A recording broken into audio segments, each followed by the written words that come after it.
Hello, everyone, and welcome to Petite to Queen's Claim Your Career Crown podcast. I'm your host, Lynn, and today I'm joined by our special guest, Sabrina Victoria. And today we're going to be talking about procrastination, why we put off tasks, and how to better manage our time. I definitely am looking forward to this conversation, and I want to tell you about Sabrina because she is an entrepreneur at heart. Her company, Human Better 365, is the catalyst behind her community, her nation. She focuses on building confidence, finding your voice, and stepping into the real you. Sabrina works closely with solopreneurs who are striving to hit six figures in order to help them build out the structure they need to streamline their time and take their income to the next level. For over a decade, Sabrina has strived to give people the tools they need to rise and human better. Sabrina is a speaker, author, host of Her Version podcast, founder of Sober Society, and has built and co-built multiple 6 and 7 figures in her lifetime. And she's so young. And she dedicates her life to helping others rise mentally, emotionally, financially, and physically in order to find real wealth in their lives. So Sabrina, I am so honored to have you here on the show today. Thank you for joining us. Yes, thank you for having me. I so appreciate it. Well, I am excited for this conversation. We talked a little bit about it in the green room, but before we get started, for anyone who is joining us for that very first time, make sure you don't miss a single episode by subscribing to Claim Your Career Crown wherever you get your podcasts. And if you love what we're doing and you love the show, please give us a 5-star review. We would very much appreciate it. So, Sabrina, let's just sort of dive in. And I would love to hear your backstory about what inspired you to get started on the journey you're on. Ooh, of entrepreneurship?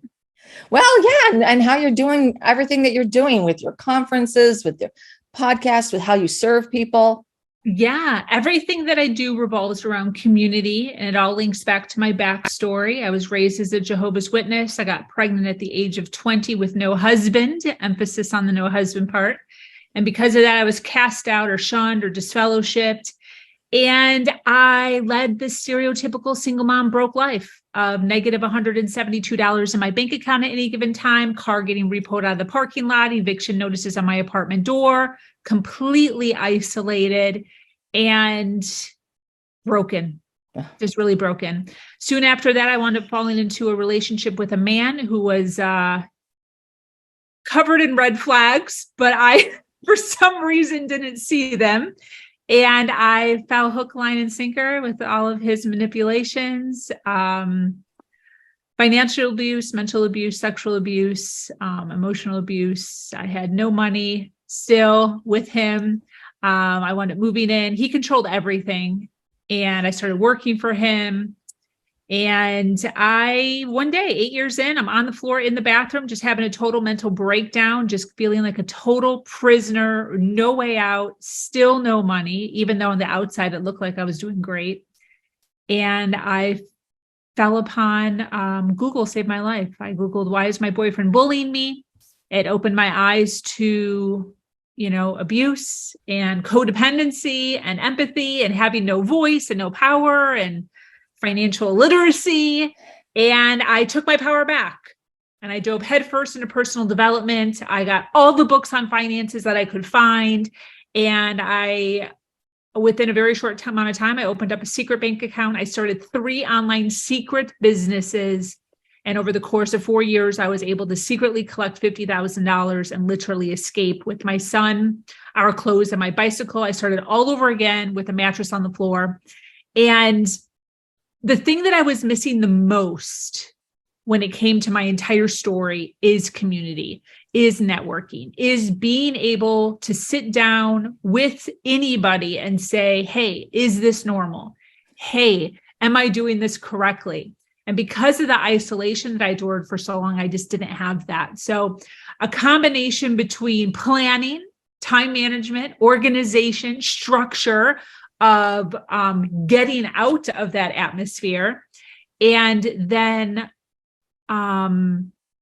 plugging into the community that I am now building in order to make sure that I'm surrounded by individuals that are, interested in personal development, interested in dropping the victimhood, interested in not blaming and taking your power back.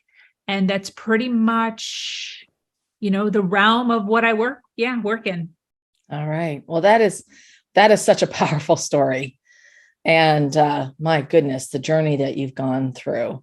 And here you are and lifting up so many other individuals and creating that really incredibly powerful network that you have. So let's sort of dive into this procrastination, because there were elements of that, a little bit in your story until, you were on the bathroom floor. But why do we put off tasks? That was a little different because what you're going through. So I don't want to in any way confuse that. But why do we put off tasks, and how can we better manage our time? So this is like a hard pivot.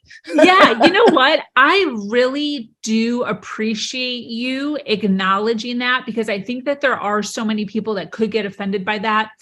But because of my journey and because of the healing, path that I have been on, it does have a lot to do with it. There was procrastination that happened because of fear, because of overwhelm, because of, wanting to do everything perfectly, but not necessarily, wanting to fail, not wanting to do the hard work. It's hard work to create a plan to do anything, whether it's to escape a relationship or whether it's to build a company or jump into entrepreneurship. It's hard. A lot of times when you're just working a regular 9-to-5, or you're just living your normal life, you can go into zombie world. You can just kind of be floating around for weeks at a time, despite all of the and put all of the hard work behind you, kind of put your head in the sand and be an ostrich. So, there's a lot of reasons why people procrastinate. Like I said, there's fear, there's perfectionism, there's just not wanting to do it. There's people that also just can't tolerate conflict or, any sort of aggression or negativity. They break very, very easily. Not knowing where to start is another big one. Just not really sure what the first step is. I think that's actually a lot of people. They think of something and then they're like, I don't even know how to even start that. So procrastination kicks in. Yeah. No, there are so many different things. I know that once again, we were sort of touching on that. And I had this journey over this last month of reworking a bunch of content. And, it was,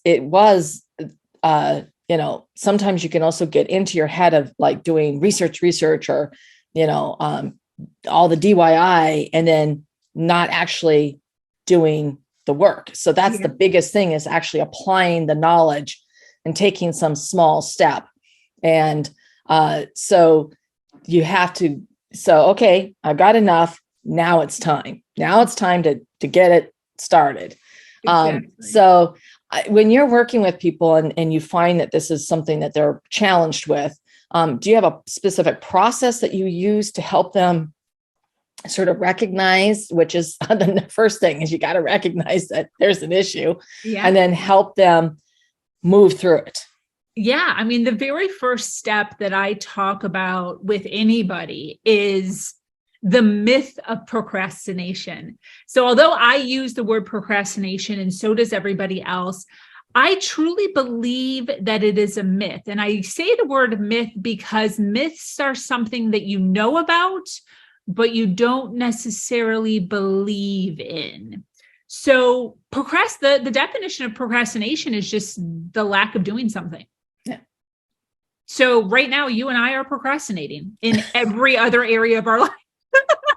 We're working on our business, we're growing authority, we're creating content, we're doing a lot of things, but we are for real procrastinating in all the other areas. We're not spending time with our family. We're not working on our health. We're not cooking. We're not cleaning house. We're not building out other programs. We're not networking with our clients through email, through direct message. We are in fact procrastinating. So when you really break it down to the obviousness of that, and you start to recognize, hey, listen, there's no way around this. I believe that every problem we have has a solution. And if there is no solution, which there is literally no solution, why even bother, dwelling on it at all? So procrastination is what it is. The idea, though, what we need to shift to is three things. And this is the second part that I talk about. We need to shift to time, attention, and energy.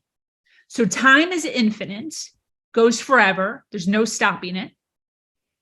Attention and energy go hand in hand along the timeline.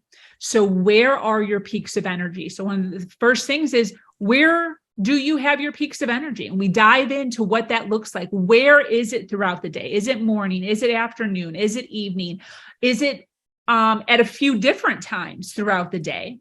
And then once we find out where those times are, then we start to create what I like to call a master list and a zombie list. A master list are the things that you're going to do during your peak energy times during the day. And the zombie list, like laundry, for instance, or calling your mother, are the things that you're going to do when you have low energy. What happens so much is we wake up. Many people have their peak energy in the morning, right after they eat their coffee, they're ready to go. But what happens is they dive into things that, like, you could do at any time. You could literally do without using your brain at all. And then what happens is so much time goes by, you're doing just all these miscellaneous dumb tasks, then your energy falls. And then you're like, dang it, there's these two huge things that I need to get done today. But your mental capacity is burnt, not because you did a bunch of hard things, but just because that's the flow of your energy. And then you don't do them. And then you say you're going to do it tomorrow. And then you literally do the same exact thing the very next day. Yeah. Now I can see what you're talking about there.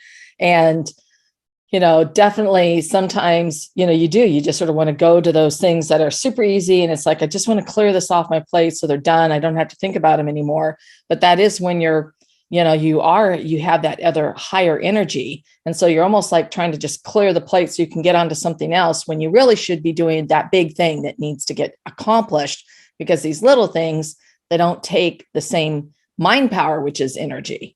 Yes. So I love that comparison, so whether you use the word, and I would actually disagree that we are not procrastinating right now, because we are actively creating content, having this amazing conversation. We're getting to know each other better. But if we use that word, why is procrastination a challenge for so many people?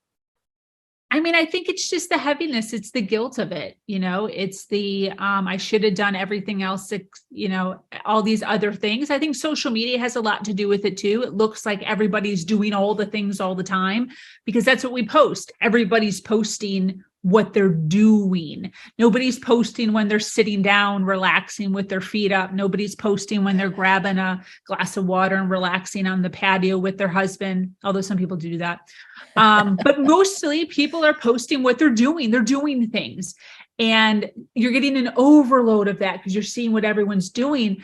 But you have to recognize that, like, those people that was doing that one thing for that, person also had a bunch of time in between where they were doing other things that weren't necessarily moving them forward in their life. So there's this guilt and there's this shame of not doing enough all of the time. So, really honing in and really taking control. I think you and I were talking about earlier in the green room, as far as priorities go. I love, the way that you have your things set up as far as you getting your stuff done. And I think that is so important, to check in every single morning and check in with yourself and say, hey, what are the specific things that I need to make sure that I get done today? And then the things that you're not getting done, making sure that you're flipping them to the top priority the very next day. And I do something very similar. Yeah, absolutely. And it's definitely, there's a lot about prioritization. So, and one of the things that I love the talk about the social media. I mean, that actually ties in with something when you're trying to overcome imposter syndrome, that actually taking a break from social media for a few weeks can help you, because it's like you're comparing yourself against everybody else. So it's sort of the same thing that's going on here with procrastination. And sometimes I'll look and it's like, how do you get all this stuff done? I'll look at other people and it's like, oh my gosh, how do you get all this stuff done? But it's like, okay, let that go. It's like, instead, hey, I'm accomplishing a lot. I'm pretty darn excited. Yeah. But for when you are struggling, like to, like you've got that fear, you've got that big thing that needs to get accomplished, or you're not sure where to get started. Why is that sort of that cyclone of that procrastination? Why is that? Can that also be a blind spot that you don't recognize, sort of the underlying cause or features of why it's actually a block for you? Ooh, okay. I see where you're going. Explain a little bit more. I get it, but like a little bit more for my brain. Well, sometimes people, like you said, there's going to be some things that they actually have to look at for themselves. Like, do they avoid certain things? Like they avoid confrontation, or do they not want to receive constructive criticism? So they're going to avoid asking for someone's input because they don't want to hear that. They could be afraid of what the future looks like in this scenario. And instead of just going through like, okay, well, what would happen if I did this? Like, what would happen if I go ahead and start my own bank account and I create my own businesses secretly? What would happen? Well, the good side is that I can get the hell out of here. And the worst case scenario is they get discovered. Is that really going to be any worse than what I've got going on right now? And so that's sort of where I'm going. Like when this blind spot that people, they maybe from their own, whatever it happens to be, whether they don't embrace a growth mindset. No, everything's good just the way it is. Or they are afraid of something, or there's something they've been trained, like as women, we're trained to be quiet, to be polite and sit in the back seat. And so, gosh darn it, raise your voice, say something, speak up, and then, or that, like deer in the headlights. I don't even know where to start. I don't even know. This is, this whole house is such, I've had that, like I come home back in the day from a business trip and it would be like, oh my gosh, what the heck? And my husband was like, well, but I took care of our daughter and I fed her. And it's like, okay, well, okay. And it would be almost like, where the heck do you start? And you just pick one small thing and you start there and then you keep working. And pretty soon, all of a sudden you look around, it's like, okay, wow, it looks a lot better. Right. Yes. So I guess that's what I'm sort of going with, is really sort of diving into this blind spot. Yeah. That's holding people back from even recognizing that they're putting stuff off, and how that's actually hurting them. I mean, it's actually adding to their subliminal stress, I think. So I don't know, my 2 cents. What do you think? Well, I teach that there are 20 different tactics that humans use to procrastinate. And I call them tactics because they are tools on how to fail, right? There's tools on how to succeed, and there's also tools on how to fail. And what I call, similar to what you're talking about, is stacking. Okay. So what happens is us trying to do something. Like, for instance, I'll use the example of maybe when I first was trying to find a CRM for my business a while ago. And I'm like, okay, I can't do the paper thing any longer. This is getting ridiculous. I have to find a CRM. I'm like, I know nothing about CRMs. I don't even know, I didn't even know what the word meant, had never even heard about it before. and didn't even know something like that existed until somebody was making fun of my paper binder. And they're like, why don't you have a CRM? And I'm like, oh my God, I didn't even know. So the first thing is like, I didn't even know where to start. That's a procrastination tactic that stops people. Yeah. It's so overwhelming. They have no idea what it means. So they're just put their hands up and they're like, tomorrow. Okay. Now, if we get over that step and we're like, okay, we're not going to procrastinate. We're not going to use this as a tactic. I'm going to figure out where to start. First start would be Google search. Okay. So you go on the Google search, you're like, I'm going to do all the things. Procrastination isn't going to get me. And you start Googling. Then you find out there's 160 different CRMs to choose from. So then another procrastination tactic is indecisiveness. Yeah, or overwhelm. Not knowing which one to choose. Choices. Yes. So it's like, do you research all of them? Do you research a couple of them? What if you miss the wrong one? And then again, procrastination. And this is a story of me. It's like, finally figured it out, did a bunch of research. Then I'm like, I don't even know which one to choose. Do you go by price? Do you go by, how many things? Do does cheap mean bad? Does more expensive mean good? Like, what are the things? And then that added on a week, 2 weeks, 3 weeks, either researching or not researching, because it was just so overwhelming, of indecisiveness. And then on top of that, right, we're like, okay, we need to make a decision. And then another tactic pops up of no immediate gratification. So before I started my CRM, all I knew is my paper. I didn't know what it meant to put the stuff in the CRM. I didn't know how much easier it would be. So because there's no immediate gratification for entering in 5 people, I'm just like, this is dumb and overwhelming. How am I going to get all 400 of these in my binder into here? So then again, more procrastination, because there was no immediate gratification for entering 5 or 15 or 30. It just seemed harder than it was easier. Yeah. So pushing past every single stack that you have of a new tactic that you're coming into head on with is what then creates the momentum. So then I had to finally just keep adding. Now I look at it and there is gratification. I mean, there's a ton. The simplicity and the ease of being able to contact and text and email people in the blink of an eye is way easier than flipping through 107 pieces of paper to find Marilyn. And, so it's stacking, Yeah, no, that actually was a really good answer. So thank you. And I can see how that progression is going. Yeah. So for everyone who's tuned in, I mean, you've actually offered so many different really great points about how people can sort of move past this. But if someone's sitting there going like, well, I'm sort of sitting there right now too, I'm trying to figure out what kind of CRM I should get or whatever it happens to be.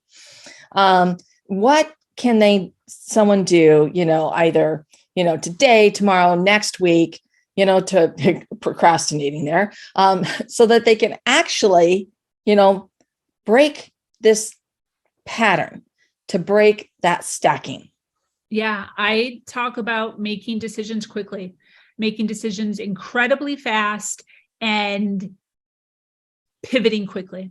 So you make a decision, go head first, 100 to 110%. The moment you recognize this is not where I'm supposed to be, you pick your shit up and you pivot quickly.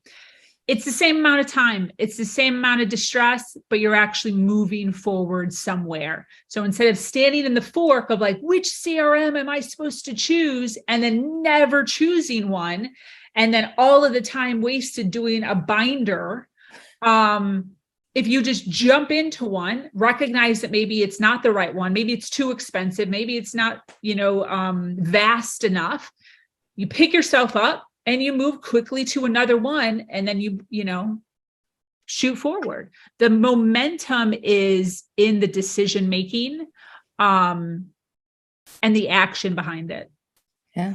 I mean, that's brilliant. It's something I would never have thought that how you were going to answer that question. So you completely flipped my paradigm right around. I love it. I love it.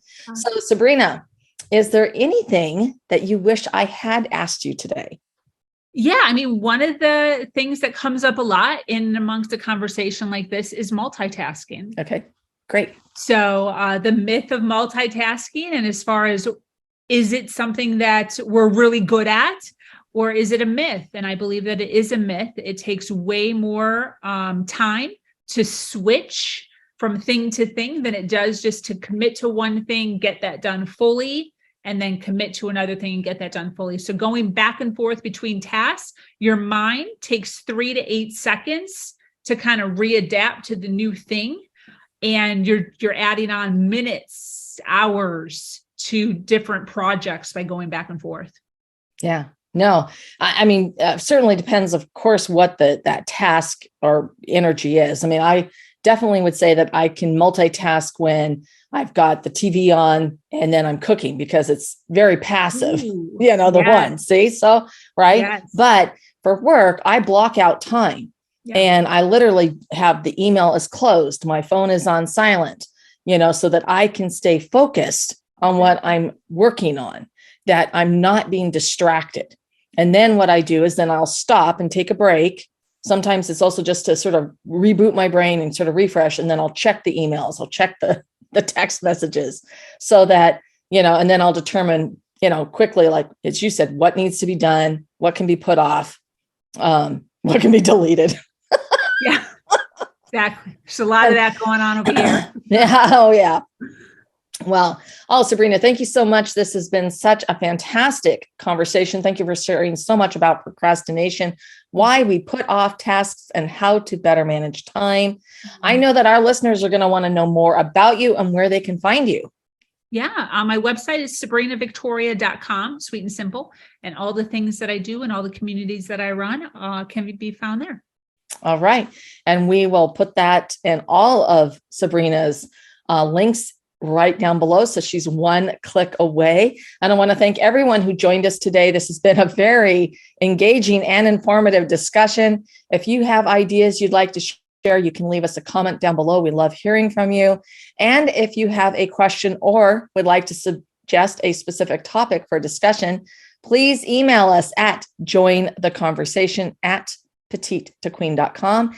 And to stay current on all of our insightful advice, our breakthrough advantages, never miss an episode of Claim Your Career Crown. You can sign up for our weekly Wisdoms newsletter. I want to thank everyone who tuned in today. And Sabrina, thank you so much for joining us. This has been such a great conversation. You're welcome. Thanks for having me.